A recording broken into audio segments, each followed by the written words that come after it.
number one I saw, and this was from several different people, was that golf course hybrids, so disc golf on golf course, needs to not exist on the pro level, and courses like Northwoods Black should be the future of professional disc golf.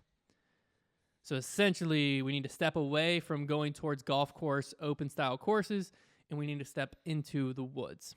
Now, in my head, there's pros and cons to this. Pro, it's a lot easier to make disc golf difficult, more challenging, and more entertaining to a certain degree to the viewer behind the camera when you're in the woods. That is true.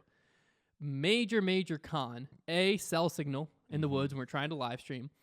B, this one's even bigger, is as the sport grows, you can't fit galleries in the woods. At least not the current woods we have. Mm-hmm.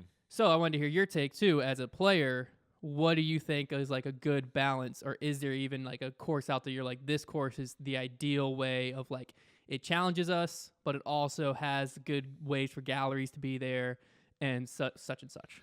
Yeah, so I think one of the reasons why the Pro Tour goes to golf courses right now is because everything is set up already amenity-wise for everything. Like you talked about, they normally have, Ethernet, like plug-in internet to where you can have no problem with cell service. And then they'll have a clubhouse with amenities, bathrooms, parking, all that stuff. So it makes it a lot easier than potentially some of these courses that are just like in a park that might just have a bathroom where it has like one stall for both men and women. The other thing is exactly what you talked about is if you go into the woods, okay, so say now you have like a public course, because I believe Northwoods Black is in a park. Yes. Right? Yes. So it's not privately owned. Mm-mm. So you go into a course like that, you're going to be very limited already with like what you could potentially do to set up that course for spectators to get into the woods. Because I think one of the things that would be really, really cool to see is you only need probably 10 yards to 15 yards of woods on the sideline, like on the outside of the fairway, right? To really make a wooded hole. And then you could potentially have OB outside of that 10 to 15 yards. And then you basically can have spectators now there, and they can almost, if you build up, again, this is something that is going to cost a lot of money and something that will only really probably happen on private lands. But if you wanted a purely wooded course, that's probably the only way that you could do it, is where you actually kind of cut out paths for spectators that are higher up, standing, looking in through 10 yards of woods and seeing the players, because you can't have spectators down the fairway. Yeah. You just can't do it. The other thing is, could there be potential of having courses that the woods aspect is still there, in the sense of like you have to have hit gaps and lines, but you don't necessarily have all the scrambling in the woods. So you kind of clear out all the stuff outside of the fairway, but you still have in the fairway, you still have all those trees and stuff that you have to hit gaps. I personally think too, like watching a disc fly through the woods is definitely more appealing than watching a disc fly just out down a fairway in golf, on a golf course.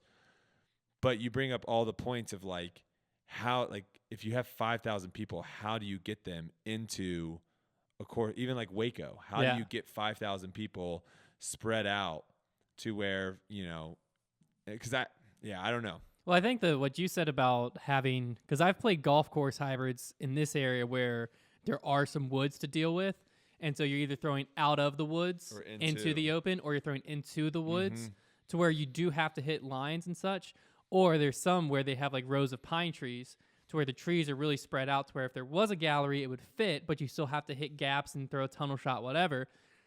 Those scenarios work, but the thing that makes woods disc golf so special to me is the scrambling. Yeah. Because I think that's something where it's like a natural OB in a sense, to where if you get into the woods, you have a chance for the hero shot that can be exciting, of like a crazy backhand anhyzer back to the fairway that flattens out and gets you to the basket, or like some high forehand whatever. But in the scenario of you just have trees defining the fairway, but we're still in the open, you kick to the right, you're just in the open. Yeah, you missed the line, so now you might have to throw through 2 or 3 trees to get back to the basket, but it's not like you're having some insane scramble shot. But again, the insane scramble shots happen where the spectators need to be standing, essentially. And so that's the only thing that keeps me from saying, like, yeah, I agree with you. Woods disc golf is the future, because woods disc golf, scoring wise, I love score separation. I think it really challenges pros, and it's a lot easier to challenge those pros without just making crazy long and crazy tight OBs. And it is more fun viewership wise to watch a disc have to be shaped through lines versus in the open. If you miss your line, I as a spectator have no idea you missed your line, because like unless you go OB, there's no way for me to be like, oh my word, that was such an awful shot. In the woods, I have a visual factor of like, oh, you didn't turn that nearly enough. That's going straight into the woods, and it makes the disc golf way more impressive. So I think tee shots in the woods, you can see, like the cameras can get in good places to where you can see the disc, a good shot, and then you can see when a disc hits a tree and shoots off.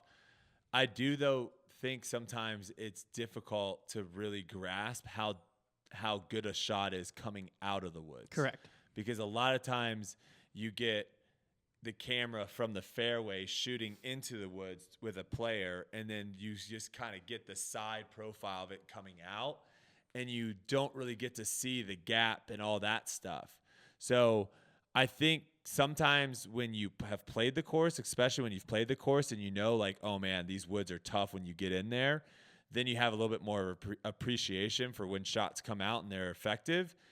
But I think the filming sometimes in the woods, even for live or even for post, I think sometimes you lose just how crazy of a shot was, or you lose just the flight of the scrambling because of the profile nature of like side by side filming. And then, you know, when you cut to the catch cam, it's kind of late in the flight and you don't really get to see. So that's where like there's pros and cons to it, of where if it's a super, super heavily wooded, to where the interesting thing is, like, could you make it to where some spots are very wooded? You keep some spots very, very wooded and you open up other spots.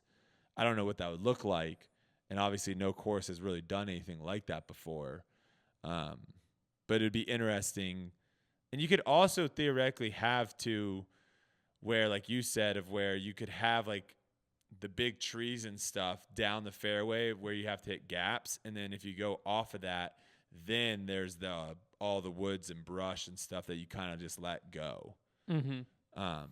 I think that the answer of the future is there's going to be a weird transition period where we do have to, I think we're kind of in it, where we do have to have golf courses, open courses stand in while the private courses, while disc golf gets big enough that the private courses can make it, because there are courses like MVP that has done a decent enough job that they can have pretty large galleries while still have a wooded feeling.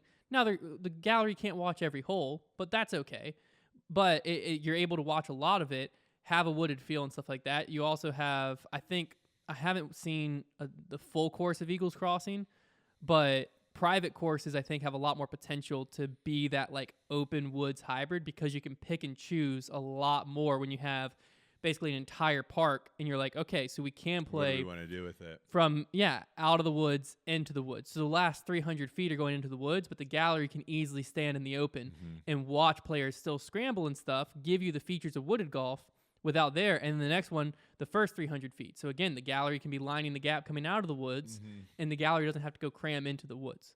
I think that personally is the longer term future. It's just disc golf needs to grow enough that it can support those private courses, so that people are willing to pour whatever, I think it's like $1 million allegedly into this Eagles Crossing course. People are willing to pour that much in because they know, hey, over 5 years, I'm be able to get that much back out. Because when I just to kind of put a bow on it, when I think of like Northwood Black, which was the example used, they have some really cool par 4 and par 5s to play. But when you stretch out the holes that far. What you were suggesting is like you could have either the gallery behind and watch them throw down and play the par 3, or you could sometimes have the gallery behind the basket and watch the players throw and play the par 3. It gets tricky when it's a par 4 or par 5. Well, I'm almost saying like the par 4, it starts in the open, big drive, and then the approach shot lasts 50 feet. That works too. What I'm saying is like the opposite of like if it was all wooded par 4, all wooded par 5, the only thing you can do is have the gallery push behind the players, and then it just gets a real kind of weird feel of it. Fairway either has to be so wide that it's not really a wooded hole, or you just can't have a big gallery. Correct. That's the biggest issue, I think.